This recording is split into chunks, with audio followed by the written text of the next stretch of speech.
ভাইয়ে বুঝে না। শুনেন বোনেরা যে কি করে ভাইয়ের জন্য আমি শেষ কথা বলি না। হ্যাঁ বলেন। আর আজকে যদি এই বোনটা না থাকলে আমরা কোন কয়জন নাই কেউ আমার দুজন মারা গেছে একদম। দুজন মারা গেছে, একটা দুজন মারা গেছে। আর এটা আমি এই আমার ভালো কই উপর তো বই না আমার আমার রক্ত হচ্ছে রক্ত দিতে গেছে ওই আরে ভাই এর নতে ভাই আমি যদি না থাকতাম আমার পড়ে যেত না সংসার আমার এই বোন সব বিক্রি করে খাইতো বই 95 বোন আমাদের কাছে আমরাও আমারও বোন আছে দুইজন আমরা চার ভাই বোনের কুকুরটিও ভাইয়ের একটা দাবি থাকে ভাইয়ের আবার বোনের কুকুর একটা দাবি না হকলো ইয়ালে আর বাইরে রক্তের ভিতরে বোনের হক আছে কি জানেন এই জায়গা সম্পত্তি তো থাকতেই যাইবে টাকা পয়সা থাকতে যাইবে বাড়ি করছেন এই বাড়ি থেকে কিন্তু বাড়ি থাকতে যাইবে আজকে আমাদের বাবা নাই মা আছে না না কেউ নাই আমাদেরও কিন্তু এর যাইতে হইবে পর্যায়ক্রমে তাই না বলে যাইতো এখন আমরা চাই বোন ভাই বোনের ভিতরে যেন আমরা আন্তরিকতা তৈরি করতেছি আমরা জায়গা নেওয়ার জন্য আসিনি আর ওনাকে দেওয়ার জন্য আসিনি ভাই বোনের ভিতরে শুনেন তৃতীয় পক্ষ কি করে ভাই বোনের সংসার আসসালামু আলাইকুম আসসালাম ভাই ভালো আছেন হ্যাঁ ভাই বলো বসেন শুনেন আছে আর বড় ছেলে লাই আর বড় ছেলে আমরা বাইতেছি আর আব্বা আম্মা না এটা না আমার তিনটাই আনে কইছে ইয়া বিদে গেছে হেরারে আন্টি সব কিছু আম্মা আমরা কেন চুপ করি থাকুন তারা কি কয় আইডিয়া কয় আচ্ছা বোন শুনেন আমি কিছু কথা বলি হ্যাঁ বলেন আমরা উনি ইতালি হাই কমিশনে অভিযোগ করেছে আগে আপনাকে জানতে হবে যে আমরা কারা কেন আসলাম ঠিক আছে এই জন্য চাইছিলাম যে একটু বাইরে কথা বলি হ্যাঁ ভালো হইতো এখানে তো বাইরের কেউ নাই আমরা বাইরের কেউ তো নাই আপনারাই তো। আমার ছেলে আসক আমার ছেলেও কালিয়ে যারা হকা করে এই আপনারা এই কথা বলছিলেন কি আপনার এই ছেলের সাথে আমার ছেলে আছে তো একটা আছে ছোট আর একটা আছে বড় এই যে একটা কথা এটা বাইরে গেছে আপনার সাথেই কথা বলি আপনার বিরুদ্ধে অভিযোগটা হ্যাঁ আপনারা ভাই বোন না তাহলে আর কেউ প্রয়োজন নাই হ্যাঁ আমরা শুনেন আমরা সামাজিকভাবে যে কোনো জিনিস সমাধানের চেষ্টা করি যদি সেটা না হয় তখন আমরা আইনগত প্রক্রিয়ায় হ্যাঁ যেটা কোর্টে যেটা করার দরকার হ্যাঁ ভুক্তভোগীর জন্য নিয়মের পক্ষে এক কথায় হচ্ছে আমরা ন্যায়ের পক্ষে উনি যে এই প্রবাসে যে অভিযোগ করেছে এই জন্য যে আমরা ওনার হয়ে গেছি তা না এই কথাগুলো আপনাকে বুঝতে হবে হ্যাঁ কাউকে প্রয়োজন লাগবে না আপনি যদি প্রয়োজনে মনে করেন যাকে রাখতে চান সে উনি চেয়ারম্যান হোক আর যেই হোক কোনো আমার আপত্তি নেই কিন্তু আগে হচ্ছে আপনি আমাদের কথাগুলো জানলে আপনার যে একটা ধারণাটা পাল্টে যাবে সেটা হচ্ছে আমরা চাই কি আপনারা ভাই বোন এই মামলায় না জড়ান মামলা কি ভালো জিনিস বলেন আপনারা তো ভাই বোন আপন ভাই বোন আইছেন আমরা উচিত মূল্য উচিত কথা কইবেন জি জি এই যে কথা রাইট হ্যাঁ আপনি দেখেন আমি এই জিনিসটা লই আজ্জা মা বাপ না একটা কত বছর বাইর হিসে বাইরে ফাদারি মাপ চাইছি বাইটা সে কান্নাকাটি করছি বাইরে দিতে শিকার হয় না বুঝছেন না বাইরে দিতে শিকার হয় না বাইরে আমার জমিন আমার কাছে রাখবো পুরো দিলে না তুই খাইবি না দিবি এখন দিবি আচ্ছা এত বছর আমি বাইরে হিসেছে বুঝছি বাইরে দেন অনাই আইনগত আমি কাগজপত্র রেডি করছি ঠিক না এইদিকে আমার জানা তো কথা আগে ওনাকে না তো বাইরে আইও আপনারা ওনাকে ভিডিও করা এটা তো আমি জমিটা বাউনা দিলে আমি বলি আপনি আপনারা ওনার ভিডিও করেন হ্যাঁ আপনি বলছেন যিনি ভুক্তভোগী হ্যাঁ আমি আমার ওনার সাথে তো আমার উনি আসতে দেয় বলছে যে আপনাকে বলবে না সমাধান হয়ে গেছে ওনারা কেন আসছে না না বললাম না যে ওনারা আমার কয়েকটা কাজ দেখছেন আপনার কি মনে হয় যে কোনো কাজে পক্ষপাতিত্ব বা আমি কারো কোনো ধরনের আমাকে প্রভাবিত করে কেউ আনে শুনেন উনি তো মেয়ে সবকিছু মেয়ে নিছে আমরাও মেয়ে নিছি আমরা এলো বাংলা শুরু হয়ে গেছে মেনে নিলাম কেন তো বললাম না আচ্ছা আমরা স্টেপ বাই স্টেপ কথা আপনি বলবো বলছেন আমি নিয়ে চলে গেলাম আমি যাওয়ার পরে আপনি বললেন যে আপনার বাড়িতে এসে আমি হামলা করছি পুলিশ নিয়ে বলতে পারেন না এই জন্য আমার এই অন ক্যামেরা থাকবে আমি যতক্ষণ কি কথা বলছি কি করছি সেটা আমার অন রেকর্ডে থাকবে স্বচ্ছতার জন্য এখন কথা হচ্ছে না হ্যাঁ তো ওটা কাকে কাকে ডাকবেন না ওনাদের দরকার নাই এখানে সমাধান তো হয়ে গেছে এখন আপনারা ভাই আসতে দেখার জন্য বিষয়টা সমাধান হয়ে না গেছে সমাধান তো যদি না মানো তো এটা তো মাইলো তো না এটা উনি ওদিন আমাকে আমি আসছে বলেছে আগে সমাধানটা তোমাকে বাঁচতে হবে আমি বলি না একটা হেরা মানতে আছে একজন আমি বলি উনি রাতে বসতেছে আম্মু আছে উনিও আছে ওই আমার আন্টি উনি আমার খালাতো বোন আছে আমার তো উনি আসছে রাতে আমি আসছে বলে দেখ মানে এবার কবে কয়দিন আগে? না শোনেন, আমি আসার পরে আমি ওনার কাছে বলছি যে তুই এটা আমার করলি কেন? আমি তো তোর জন্য সব প্রিপারেশন করছি, ওইরা তোরে ওয়ারিশও আমি বানাইছি তোরে, সেই সূত্রে নিয়ে তুই আমি আমার বাদ দিয়ে একা হাঁটতে বুঝছেন? আমি সব কিছু বানাইছি, এখন বানানোর পরে উনি আমাকে বাদ দিয়ে এড়িয়ে উনি একাভাবে চলতেছেন।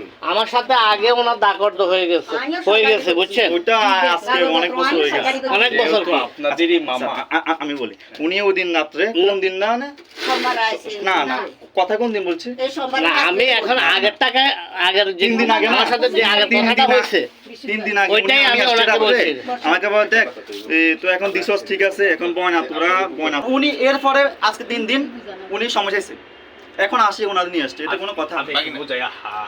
ওনাদের মানে কথা কোনো স্টেশনে নাই। আমি বলি আপনাকে, আজকে এত বছর তো আমরা আমার কথা বুঝেন আপনি। সকালে ফোন দিছে আর বলছে যে ওনার ওয়াইফ আরো 2 মাস আগে ওনারা ইতালি হাই আমার কথা শুনে আমাদের কোনো ক্ষতি করবো না ভাই, আমাদের তার উপকার হবে। ওনার আমাদের ওয়াইফ ক্ষতি আমার কথা বুঝেন, আরো ক্ষতি 2 মাস আগে ইতালি হাই মানুষের মধ্যে মানুষের ক্ষতি দেওয়া করতে পারে না। আমাদের সংস্থা অভিযোগ করেছে এবং ওনাকে আমরা বলেছি যে আপনি দেশে আসেন, হ্যাঁ, আপনাকে যতটুকু ন্যায়গতভাবে আইনগতভাবে সহযোগিতা করা লাগে আমরা চাই, সেটা আমরা এখন কথা হচ্ছে আপনারা যেভাবে উনি কি চায় করেছেন আমরা সেভাবেই শেষ করেছি। এখন ওনারা যেভাবে সমাধান হয়ে গেছে, ওইটাই আমি মেনে নিই।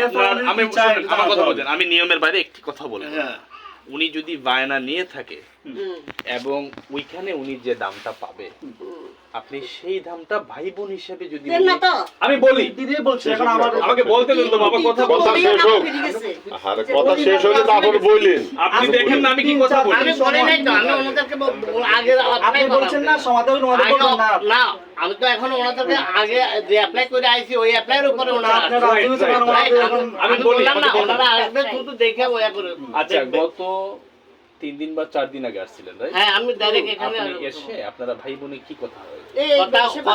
কথা ওনারা বলছে আর কি যে আমাকে বাদ দিয়ে ওনারা অন্য জায়গায় বায়না করছে। আমি কেন এটা করতে আগে যে বায়নাটা করার জন্য আমার সাথে দাকর্দ হয়েছে, এটা কি হলো? আপনি আগে যখন বায়না করেছিলেন, এই শুনেন আমাকে বলতে দেন, আগে যখন বায়না করেছিলেন আপনার বোনের যে জায়গাটুকু সেটা কি কোনো দালিলিক লিখিত আছে কিন্তু আমাকে উত্তর দিবেন এক কথায়। না, লিখিত আছে, লিখিত কিন্তু আছে। উনি ফিরমারে করে নাই, আরো বেশি টাকা দিয়ে দেওয়ার জন্য। সেটা কত টাকা দিয়ে ইয়ে করেছিলেন? ওটা আমি 15 লক্ষ টাকা দাম হয়েছিল আমার সাথে টোটাল। হ্যাঁ, আরো 3 বছর আগে না ওইটা তো তখন তো ছিল, এখন ওরা আজকে আমাদের ঘুরেতে 15 লক্ষ টাকা দাম হয়েছিল। সেইখান থেকে বায়নার সূত্রে কত টাকা দিয়েছিল? না দিছি কিন্তু উনি নেয় নাই। আমরা লিখিতভাবে সব কিছু রেডি করে আসছি, উনি বলছে আমি এই টাকা নেব না। এখন আমি কিছু বুঝি না, আমি রিকোয়েস্ট করব আপনাকে, আপনার ভাই, আপন ভাই, আমি বড় আমি মানুষ, একটা কথা বলি, বয়না কম বেশ করে আমি ওনার জন্য রেডি করছি, টাকাও পাঠাই, উনি অল্প টাকা নেবে না। আমি বলছি তার কথা বলি, আমি ওনার থেকে বয়না ফেরত দেবো এবং তার স্ট্যাম্পটা নিয়ে আসবো। ঠিক আছে, আপনি বলেন কথা শুনুন। আর বাকি যেগুলো আছে সেগুলো আর ভাই এই যে কত বছর আর বাবা তিনটা ঘর সাত ফিট ইয়ে ঘর বাদি হাতে খাব ওদের মাছগুলো মানুষের খাবার লাগে 30,000 টাকা বিটা লাগে দি হাতে হাতে হাতে লগেছে হাতে হালায় মামা শালা একটা হাতে জমিন বন্ধক দিয়ে হাতে কার আগে জানি নাই বোন অসুস্থ আগে জানি না তোমাকে অসুস্থ আমাকে বলে নাই তো এই ব্যাপার, বলে নাই, কিছু করে নাই। আমি ধরে নিলাম ওনার দুঃখ আছে, শুনি আমি দুঃখটা শুনতে দেন। আমি শুনছি এই দুঃখগুলা। আচ্ছা আমো আচ্ছা, আপনি কান্না করেন না।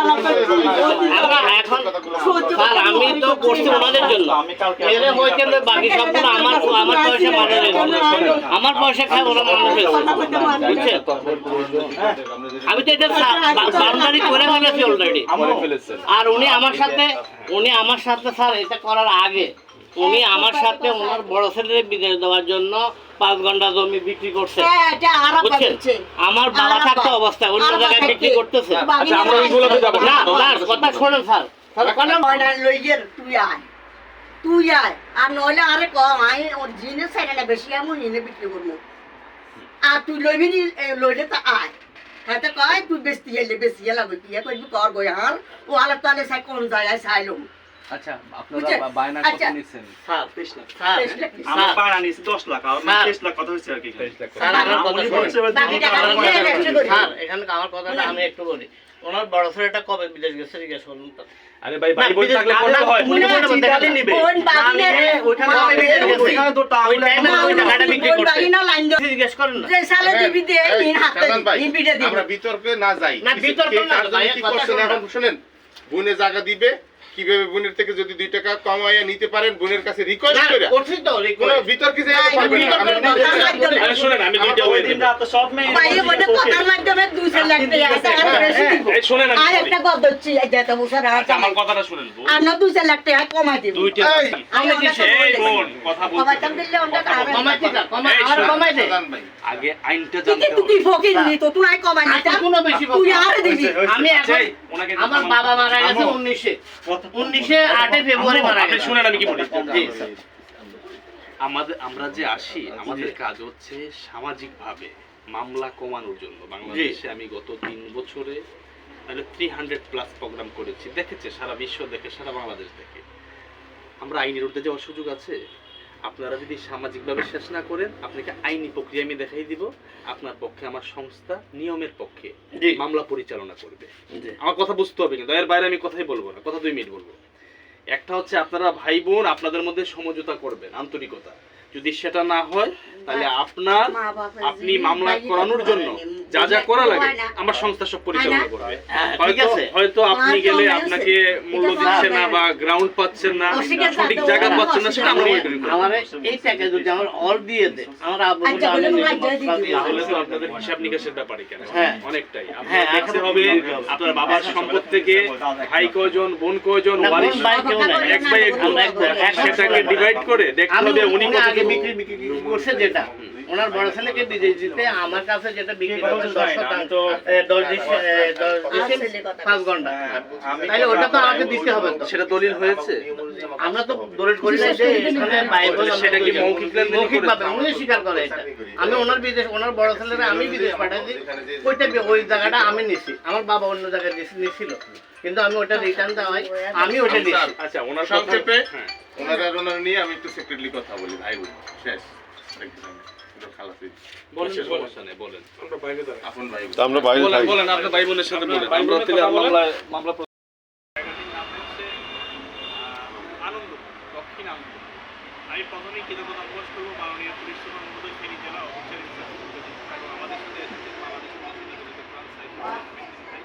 আমি একটি কথা সবসময় বলি যে আসলে এটা বাস্তব কথা আমি বলতে পছন্দ করি, সত্য জিনিসটা যে বাংলাদেশ পুলিশ আমাদের গর্ব আমাদের অভিমান। আপনারা দেখেছেন যে গত 3 বছরে বাংলাদেশের প্রত্যন্ত অঞ্চলে আমরা যে কাজ করেছি প্রত্যেকটি জায়গায় এই 300+ প্রোগ্রামের মধ্যে যতগুলো আমরা সফলতা অর্জন করেছি সকল কৃতিত্ব বাংলাদেশ পুলিশ। কারণ যখনই বাংলাদেশ পুলিশ একটি মানবিক বিষয়ে আমাদের সংস্থার সাথে সমন্বয় করে আমরা এসে দাঁড়াই তখনই আমরা সমাধান করতে পারি। আজকের বিষয়টিও আমরা আপন ভাই বোনের যে বিষয়টা আমরা একটি কথা আমরা ন্যায়ের পক্ষে, আমরা কোনো পক্ষ নই, আমরা ন্যায়ের পক্ষে। আজকের বিষয়টি আপন ভাই বোনের মধ্যে দীর্ঘদিন ধরে ওনাদের যে একটি বিষয় নিয়ে একটি জমি নিয়ে যে দ্বন্দ্ব চলমান সেটা আমরা ওনাদেরকে সামাজিকভাবে শেষ করার জন্য আহ্বান করেছি এবং আজকে আমরা পুরোপুরিভাবে এখন শেষ করতে পারিনি, কিন্তু আমরা যেটা আমাদের এই লাইভ ভিডিওতে আমরা স্পষ্ট বার্তা দিতে চাই যে আমাদের এই ভিডিওগুলো বা আমরা যে প্রচারগুলো করি এগুলো কখনো কেউ নেগেটিভভাবে দেখবেন না। আমাদের এই প্রচারের কারণটা হচ্ছে যে আমরা সামাজিক অবক্ষয় কমানোর জন্য সারা বাংলাদেশে মামলা কমানোর জন্য আমরা কাজ করে যাচ্ছি, যে আমরা মামলা কমিয়ে যে যাতে সামাজিকভাবে বিষয়গুলো শেষ করতে পারি। আর আমি আরেকটি কথা সবসময় বলি যে বাংলাদেশ পুলিশের এই ভালো কাজগুলো যাতে আমরা দেখার চেষ্টা করি। আজকেও বাংলাদেশ পুলিশ একজন প্রবাসীর পাশে দাঁড়ানোর চেষ্টা করেছে এবং নিয়মের স্বার্থে ন্যায়ের পক্ষে আমাদের সাথে ওনারা কাজ করেছে। আজকের যে আসার পরে আমরা যতটুকু জানতে পারলাম এখানে এই যে ওই ভুক্তভোগী যিনি উনি দাঁড়ানো আছেন ওনার সাথে ওনারা আপন বাংলা দুজন দাঁড়ানো আছেন, ওনারা অত্যন্ত ভালো মানুষ, সামাজিক মানুষ, ওনারা যথেষ্ট ভালো ফ্যামিলির লোক। আমি বিশ্বাস করি যে আমাদের মাধ্যমে ওনারা ভাই বোন বিষয়টি শেষ করবেন। আর যদি ওনারা শেষ না করেন তাহলে ওনাদেরকে আমরা আইনি প্রক্রিয়া করতে দিব। যদি ভুক্তভোগী উনি আমাদের সংস্থার মাধ্যমে উনি মামলা পরিচালনা করতে চান ওনাকে মামলা পরিচালনা করার জন্য যতটুকু সাপোর্ট করা লাগে আমাদের সংস্থা করবে। তো আমি আজকে আর বিশেষ কিছু না বলে আমি আবারও বর্তমান সরকারের উপদেষ্টা সহউপদেষ্টা সবার পক্ষ থেকে বাংলাদেশের সমাজ এবং আমাদের সংস্থার পক্ষ থেকে আমি আবারও বাংলাদেশ পুলিশকে অন্তরে অন্তঃস্থ অভিনন্দন জানিয়ে ভালো থাকবেন, আসসালামু যে প্রয়োজন আপনাদের কাজগুলো প্রেজেন্ট করা উচিত, এই কাজগুলো। আমি ওনাদের কাগজগুলো